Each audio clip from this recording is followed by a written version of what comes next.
Folks, we're back. I'm your host, BKP. We're at Sycamore Crossing in beautiful downtown Blue Ridge. A little chilly this morning. Bruce, did you bring that back in with you this morning? No, it was hotter where I was. At least, Bruce, welcome back, Bruce. And again, for the second week, Candace is joining us. Glad to have you back, Candace. Thank you. This is our all-star political panel. At least Bruce checked the weather, did you not? Yes. You looked at the current temperatures. I saw that dry, cooler air coming in. Huh? So yes, I was on top of it. And you didn't call. You could have sent me a text. Say, hey, don't forget your jacket. Hey, you're the organization, man. Come on. Don't forget. You called me last night. Why didn't you throw in, don't forget your jacket? Weren't you on the back deck smoking a cigar? Hey, you don't have to tell everybody. No, so it is a little cool here in North Georgia, but we're enjoying it. And that it only means we're getting close to September, and it's going to be nice, cool mornings, nice, cool evenings. So still beautiful days here in North Georgia. Mm-hmm. Okay, the All-Star Political Panel. I'm kind of at a loss. We got anything to talk about? Is there busy anything? Week? Busy week? Mm-hmm. Yeah, I wasn't even here for most of it, but you were. Yeah, all this stuff with the the felony counts, Manafort and Cohen. I mean, that's you can't run away from it. It's all everywhere. Well, okay, let's start with Cohen, Michael Cohen.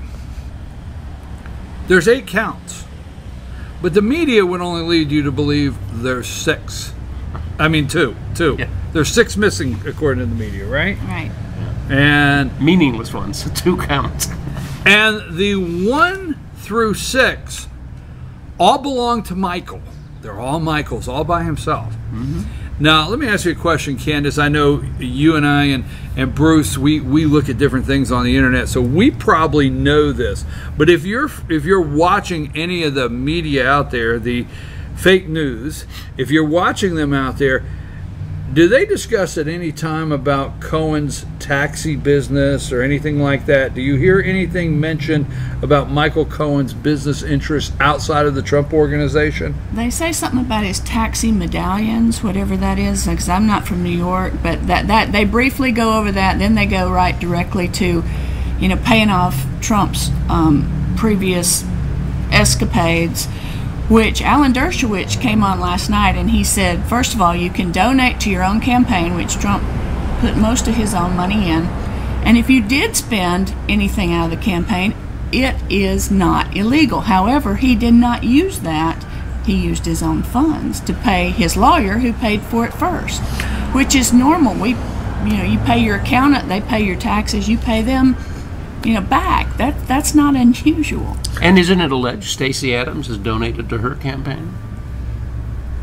George Soros has. Let's say with Michael Cohen, the 6 out of 8 counts. Now, Michael Cohen was with the Trump organization. All right. Trump world, yes. All right. He's been in the Trump world. And none of those 6 counts have anything to do with his involvement with the Trump organization, right? Right. None of those 6 counts. Right. They threw the last 2 counts in surrounding campaign finance, what they feel he broke campaign finance law, the last 2 counts. Now, keeping it in perspective, FBI raided his office, took everything, right? Mm-hmm. Took everything, and they go through it all. So FBI's got his phone records, his recordings, his paperwork, everything, right? They raid his house, his apartment, and his office at the same time. Am I correct? Yes. Okay. So all of these months, a whole team of federal investigators are scouring through everything Michael Cohen has, right? Right. Now, why go to court if with 8 charges if there's more laying there? Do you realize throughout this time, what I'm gathering is throughout this time, this is the only 8 charges they can really pull up.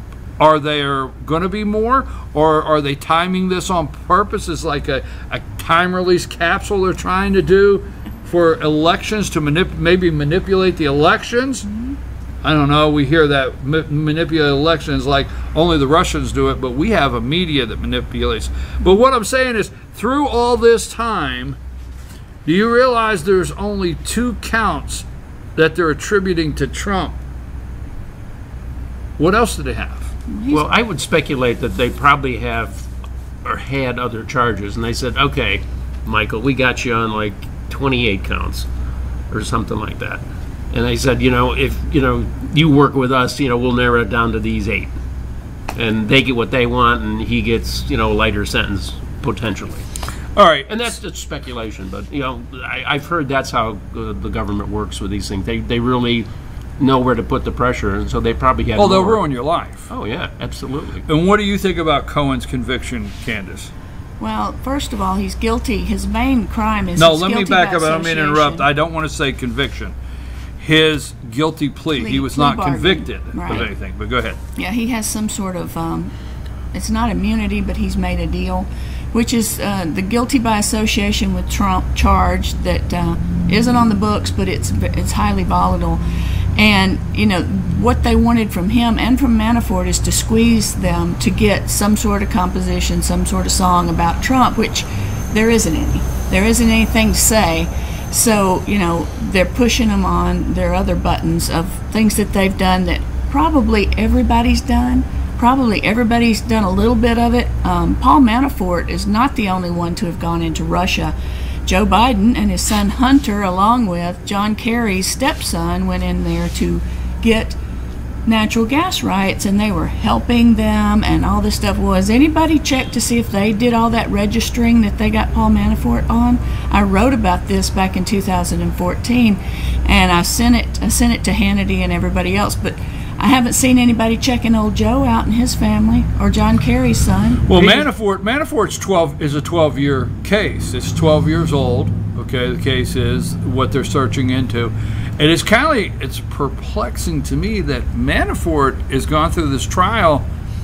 Where's Tony Podesta?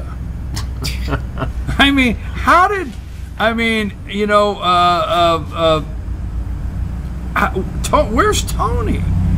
How come he should be right there in jail next to Paul Manafort right now, right? Yes, he's... but you've seen this approach before, the whole Scooter Libby thing.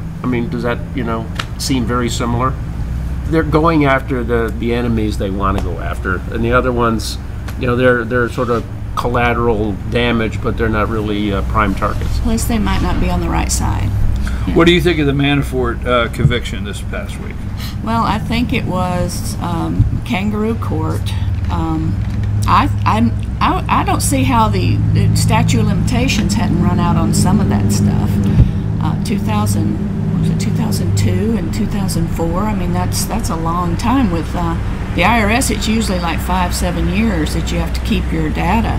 So but if there's fraud, I think with the IRS they can go back as far as they want. Well, they do make their rules up. On Thursday we would do that, but not on Wednesday, today, whatever. But that's the way the rules are written that way, to be ambiguous. Yeah. But even the judge was like, "Come on, guys, it's obvious what you're doing. You're just trying to squeeze him to get something." Well, he probably has nothing. Or maybe he would have said something, because in solitary confinement, and you've got people who do horrible, violent crimes, and they, get 3 or 4, years maybe, and then they get out on parole. It's ridiculous. But don't you think you're setting an example with him? I think they're sending the message. He's guilty of Trump association, so they're setting an example. Right, and now they got this editor or the owner of the National Enquirer, and they're really reputable too. Yeah. Carol Burnett sued them successfully, so but he's cut an immunity deal, so he's the next one to move into the spotlight. What can we get from David Pecker? Well, don't you think the grocery store checkout line that he could sell one heck of a lot of National Enquirers for the next 6 months on that grocery line? What could be in the safe? What sources say Trump this, Trump that. I don't know. Yeah. I don't know if he's doing it for a business decision on how many magazines he could sell. I really don't know.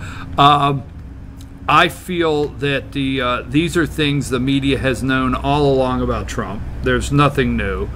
I find it interesting that Cohen is a no good crook on one day, but now all of a sudden he's so reputable to the media the next day. Okay, like Omarosa. Yeah, he's so reputable, and so many things Cohen went through. I don't think they found things on Trump. I think they found it on Cohen, and I think Cohen is saving himself, and they need some Trump charges, trumped up charges is what they need. Do you find it somewhat interesting that Trump would have a lawyer like Michael Cohen? No, not at all. No. Here's the thing that's interesting to me is all of a sudden people forget where Trump's from. New York. Okay. Queens. Right? Yeah. So I said this the other day. No, I'm not surprised that Michael Cohen was his attorney.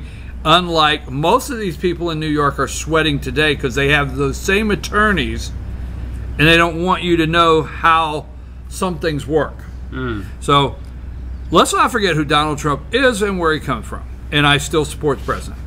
We're talking about a guy that had to get a gaming license in New Jersey. Okay? When Atlantic City came back and they built casinos. I went to Trump's casino in Atlantic City. So this is a guy, you don't just walk into the... Where's the line for the gaming permits?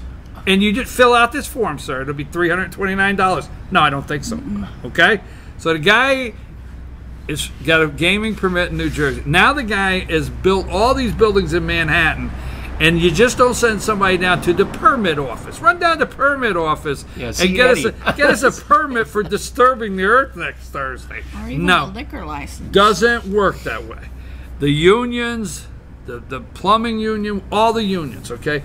So you name it, this guy knows. And whether you like it or not, he will tell you he lived in that world because that's the world and that's how it worked. And you had to if you wanted to do anything, right? So Trump had an attorney that he said, this has got to happen. I don't know how, but it's got, and he walked out of the room.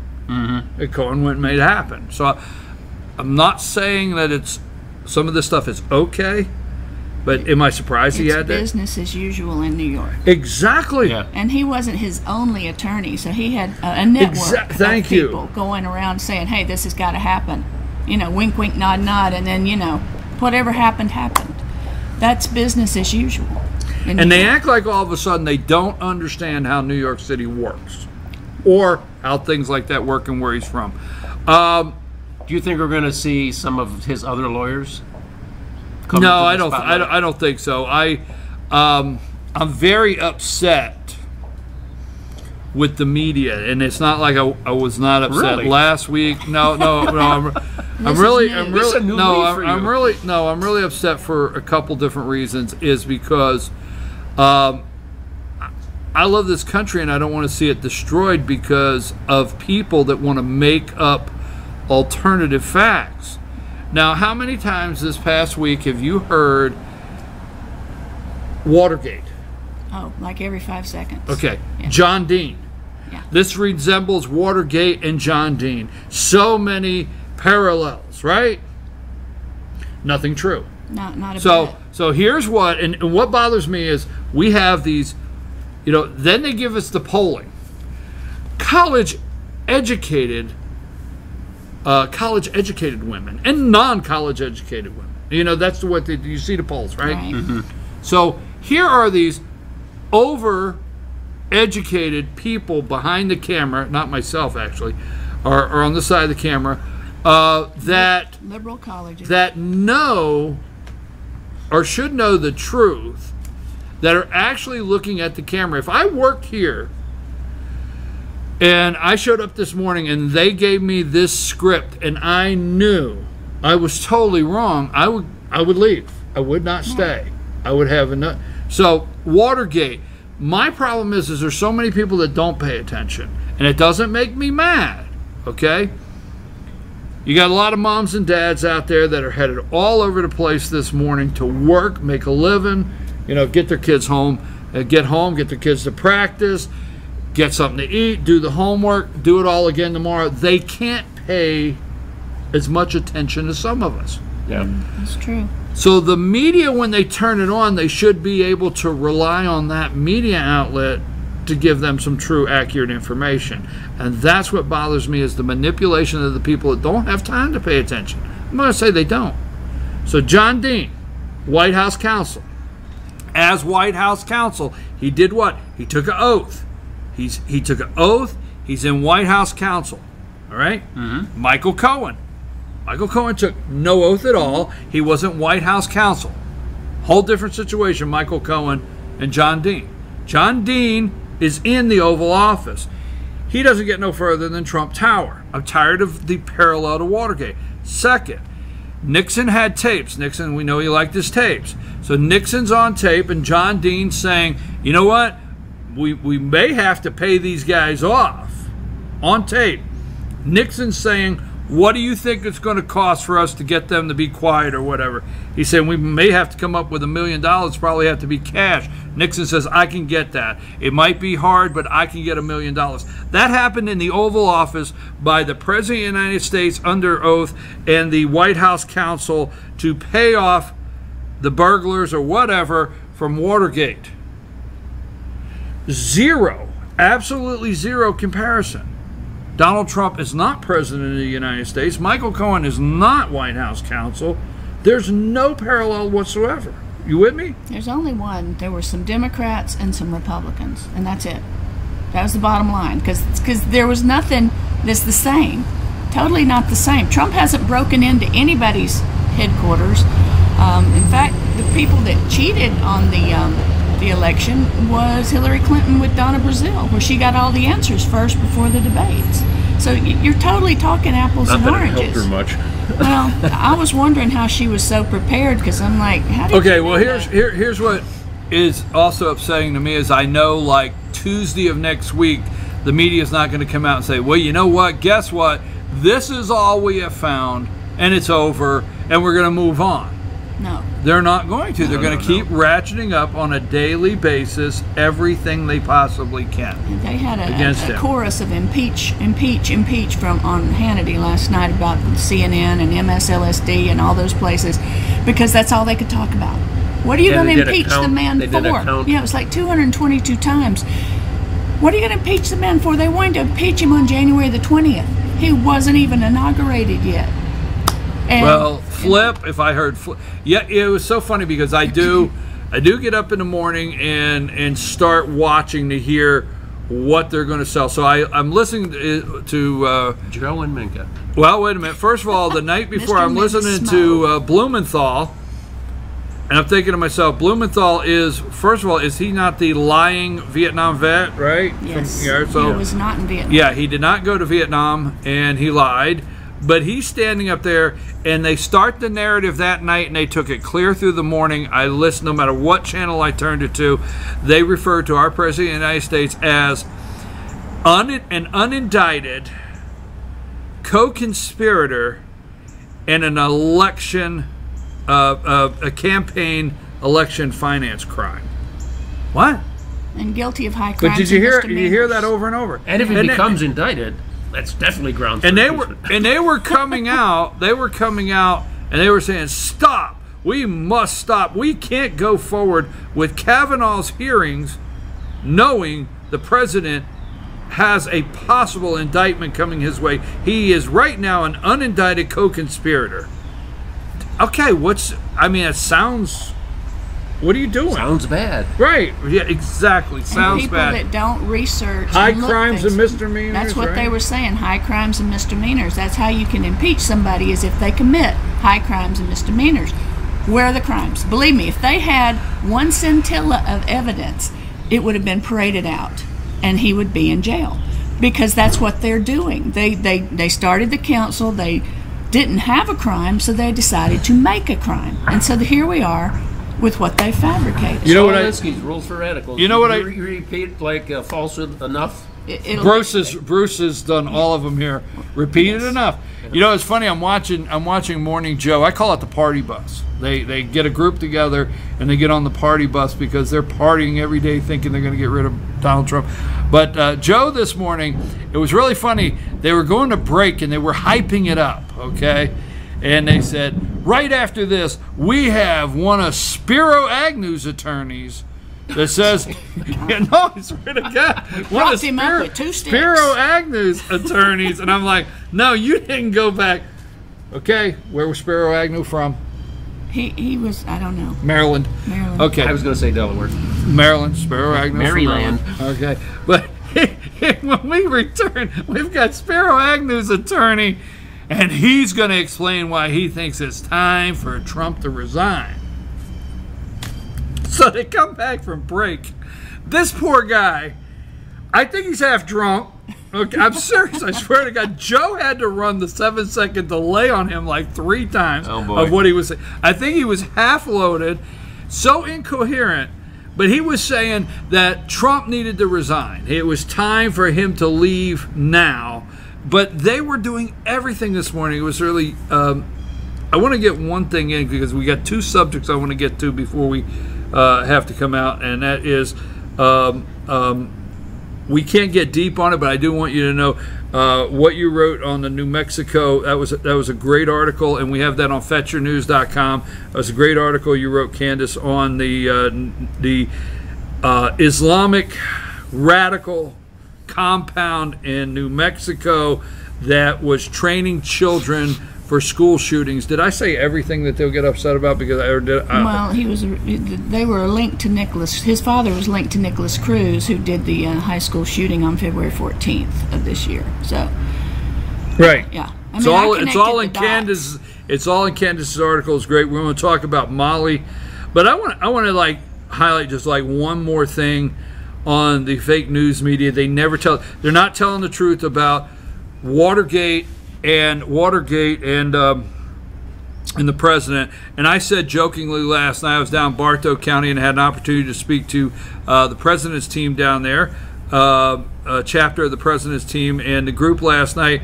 And I said, I remember Watergate, but what I remember most is the TV saying, "We now interrupt your your regularly scheduled program to bring the Watergate hearings." And all I remember is that my mom's soaps weren't on, and she was upset. It was a bad time. It was a bad time. But there's no parallel to that. There's no parallel to John Edwards. No. None whatsoever, but they're using John Edwards. Don McGahn, White House counsel, right? Mm-hmm. Now, 3 days ago, they went crazy. We found out McGahn spent 30 hours. Yeah, he's going to flip. He's spent 30 hours with Mueller, and the reason sources tell us the reason he spent 30 hours with Special Counsel Robert Mueller is because he feels Donald Trump is going to throw him under the bus, and he wants to get there front it. You heard all that, right? He's being set up for the fall. Yes. Yeah, this is hard news, right? Now, not right. All But here's the thing. Did they go then? Do you know the background on Don McGahn? Okay. No, please. Okay. Here's a background on Don McGahn. When Don McGahn came out of college, he immediately started practicing campaign finance law. He practiced campaign finance law for years with a firm. All right.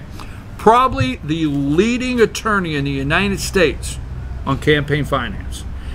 George W. Bush appointed him. Republican and Democrat both get an appointment. Okay. George W. Bush appointed Don McGahn to the FEC, the Federal Elections Commission. He served as the Republican on the FEC from George W. Bush, Don McGahn did. Okay. Don McGahn then became Donald Trump's campaign attorney, lead campaign attorney. Now, when you're running a campaign, okay, you have lawsuits everywhere. You had the lawsuits to keep him off the ballot in New Hampshire. You had lawsuits to keep him off 4 different ballots. You had the Never Trumpers at the convention lawsuits. Well, a lot of people don't know when you got a presidential campaign, okay? When you got a presidential campaign, there's so many trivial lawsuits. He cleared all those up. He won every one of them, Don McGahn did. He was the chief counsel for the campaign. Would you say he's a fixer? He's the chief counsel for the campaign. Then he was chief counsel for Donald Trump's transition team. He was chief counsel for the transition team. So every time they went up and down that elevator at Trump Tower, guess who was up there sitting in the room? Don McGahn, chief counsel for the transition team. All right? Okay. Then he was named chief counsel of the White House. Now, he personally recommended to Donald J. Trump Neil Gorsuch. He personally went in and recommended to Donald J. Trump Neil Gorsuch. And Donald J. Trump, and he is the one that picked up the phone, Don McGahn, and called Neil Gorsuch and said, "You got the job." He personally recommended, Kavanaugh to Donald Trump. How do you know all this? All right, and he personally recommended most of the attorneys the judges that are being put on the court, and there's never been this many judges put on the court since Nixon. Right. Now, Donald Trump thinks enough of Don McGahn for everything. Campaign and transition, White House counsel, judges. He's going to throw him under the bus? This is the guy you're going to... Really? But that's what the media led you to believe, right? Now, what came out yesterday? Chief Counsel Don McGahn, White House counsel, says sources close to the White House. I love the sources close to the White House. It's the guy cutting trees, hanging there with the green right? Sources close to the White House said, right, that McGahn was not aware at all of the payments the president had made. Yeah. No, why would he be? Because they had nothing to do with the campaign. They had nothing to do with the finance. They were personal. You got it? I mean, you've got a checkbook for this and a checkbook for that. But I mean, that has to be the way it's run. It has to be. Anybody. I'm eating so much time with this. I'm so sorry. I feel sidetracked, but it's just like trying to clear up the things in the media. I just wish one day when they came out and they did a report like that on Don McGahn, they'd tell you who Don McGahn is. You know? That's not important. What's important is that there's something going on and they found it. And it's not true, but that doesn't matter. What they know is they have the ear of the person that's riding down the road that has a minute and a half, and that's all they have because they got so much. Candace, I know you were here last week. I want to make sure, give us a subject you want to discuss here for a couple minutes. Well, I would like to go over Facebook censoring and also YouTube and many others. Ali Stuckey of PragerU came out with a video that talked about how schools and society is trying to go into this masculine is toxic, and that everybody should try to be kind of the same and be calm and be part of their sensitive side. Facebook censored that in her video, so they put it on Twitter, and Twitter had over 1 million retweets because it is a valid subject. Men are part of society. Men are part of a strong family and a strong community. And it's important that they're in their community, they're in their children's lives. And this is the kind of thing that Facebook is censoring because they want this androgynous, we're all just fine together in peace and love and all that. That's not true. I mean, we have genders because they each have a role to play in our society. Not one better than the other, but they are equal important roles. And it's not just that. It's censorship. They censored Alex Jones. They're censoring your post, my post, because it says Trump in it maybe, or something in it that they don't like. They are now the propaganda police. And I love Facebook because I see all my cousins on it and everything, but I am not going to be censored. We need an alternative to Facebook that is free speech because we have free speech rights. And they're trying to step on those. What say you, Bruce? I want to go back to, that's a very interesting subject, but you've talked in the past before about Fetcher News has these issues with YouTube. Yeah, we have to do YouTube appeals all the time. Why is that? Could you explain that? All right, well, I'll tell you what they got. I'll tell you what they got. Facebook, YouTube, all of them.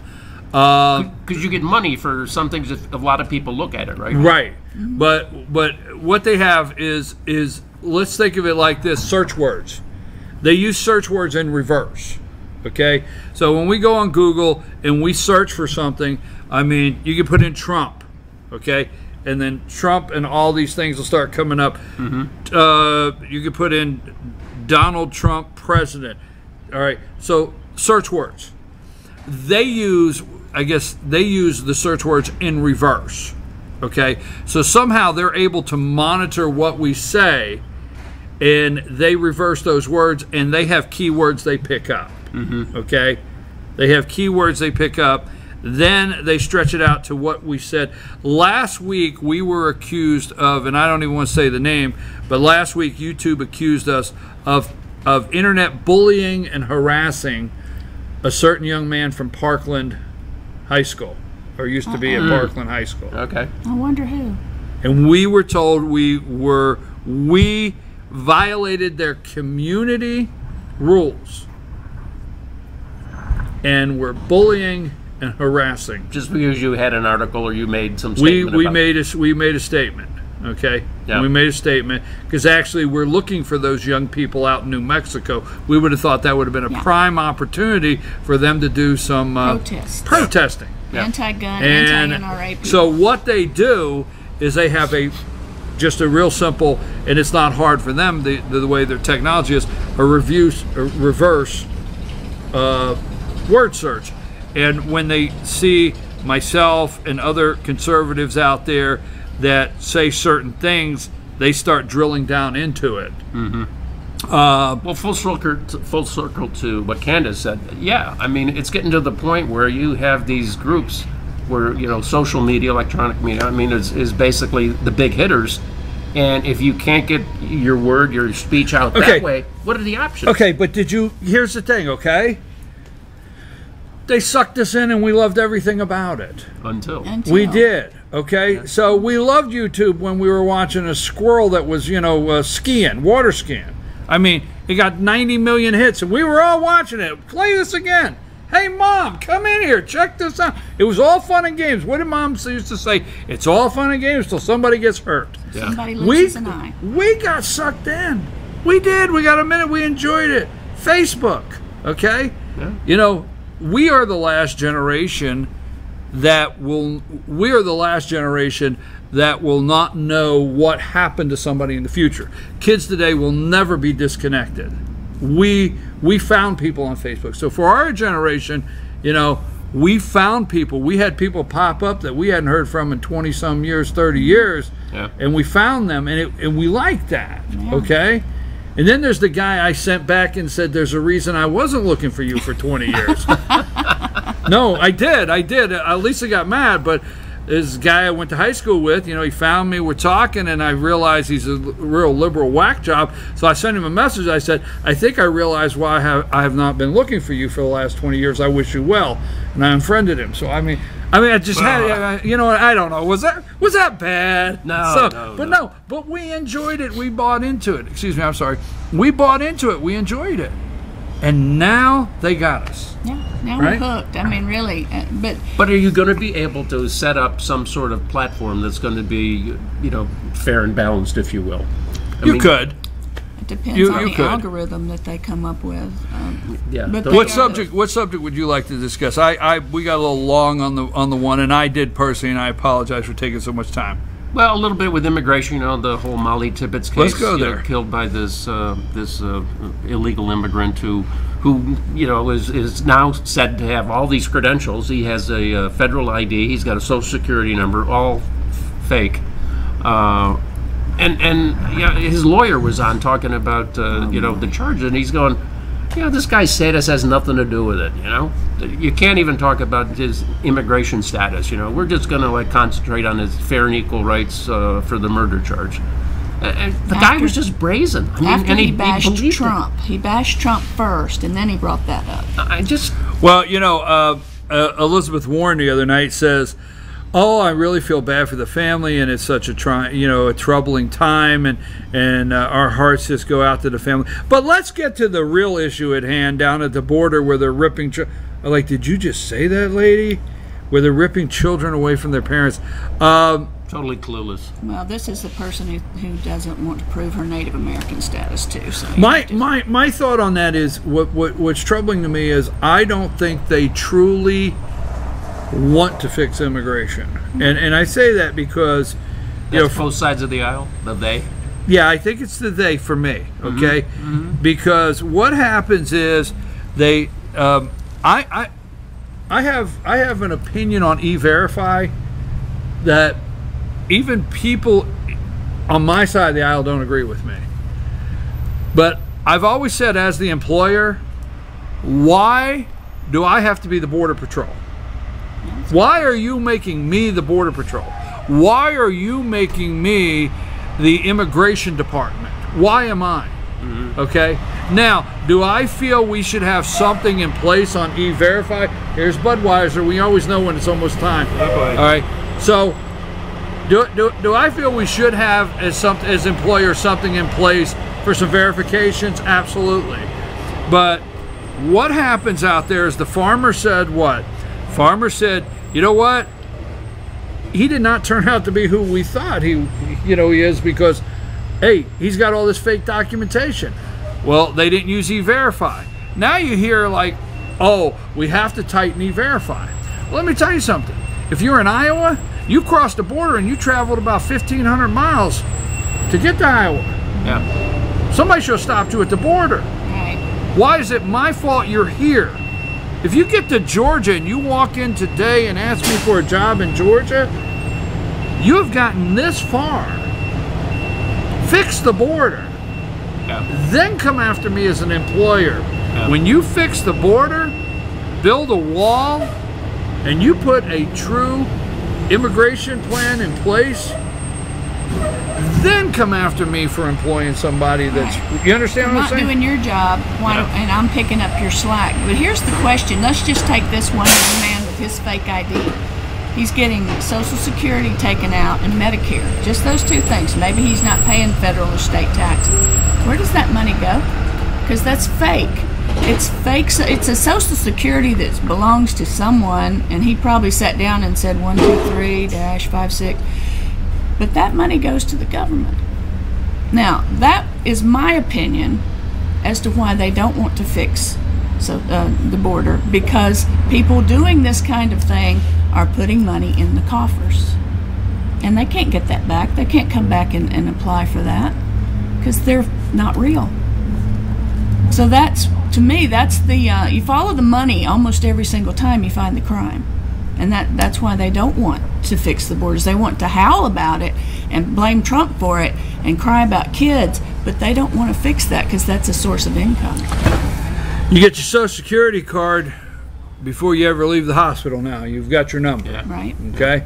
They come into this country, they have a child, they leave with a Social Security number, and you find out 6 months later as an employer that the guy you've paid for 5 years is only 6 years old. Yeah.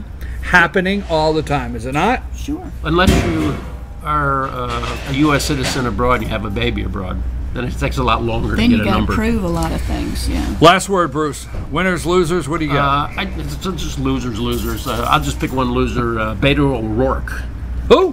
Beto O'Rourke. He's running against Ted Cruz in Texas. Oh, okay. Yeah. And With his fake Latino name. he basically said the other day that it's all part of our inalienable First Amendment rights to kneel at the anthem. That's a great expression of free speech and this and that. And I think he probably just lost his race because he was running pretty hard with Ted. But you just all these candidates are saying this stuff. I mean, it's crazy. I just can't imagine Texas no less. Texas isn't going to go for that. No, Yeah. no, not at all. So Not I at think all. he blew his foot off. What do you got, Candace? What do I got? I'm still wanting to know why the losers are the school kids, because they're not being protected. If we have one compound in New Mexico, and I know I'm pounding on it, there has to be more. The guy his father is a man in Brooklyn, he's connected to the Blind Sheik, he's connected to Nicholas Cruz, who did a school shooting, and nobody is upset. Nobody's upset. So we're all the losers because we don't know who's doing this, how many's doing it. There's no protest. The media is kind of just like a cat with business and just covering it up. We're losers because we don't know what's going on, and that's something that merits a deep investigation instead of They spending. have to spend all the time on impeachment. That's I know. that's important. I would like to start one of those petitions. I want my money back from Bob Mueller. I want my money back in the Treasury where it goes, because that's Refund. my money. I want the money back. So when all this is over, and eventually we'll get to the point where you'll be happy with the indictments, I want the money back. Well, I agree, and folks, just I ask you to pay attention to the timing. This is like a time release capsule. They started up here with Blue Wave. They talked about Blue Wave. They told you how many seats that the Republicans had to lose for the Democrats to take over. They've had all of these things work up, this time release capsule, up to right now, where they're starting to have, they got the Michael Cohen, and they've got the National Enquirer, the guy that owns the National Enquirer. They've got Paul Manafort. They have things that they're going to release and keep in front of you that is very false, but it's timed perfectly for November. I've asked this question. I got to go to break because I'm running behind. I got 2 more segments to do this morning, but I've asked this question. Every time you watch the news, they ask every Democrat candidate, every single Democrat candidate, who will you support for Speaker of the House? Correct? Always.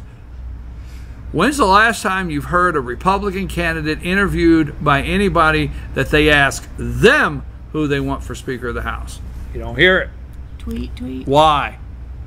Are they anticipating? Does the deep state have the fix in that the Democrats are going to take over and it's irrelevant? I don't know. But ask yourself why nobody ever asks anybody who's going to be Speaker of the House. Paul Ryan's going home. Just think about it. I'm your host, BKP. Thank you, Candace. Candace has a great article on FetcherNews.com. Look on our Facebook page. We'll be pushing that out again this afternoon. Great article you want to read. If you want to know what happened in New Mexico at that compound, great article Candace has that we're going to push out. Bruce, thank you back. Rick, you have a safe trip. Jane, I hope everything's going well. And we'll be back next week right here. When we return, North Georgia Senior Living with Jesse Barton. Stay with us.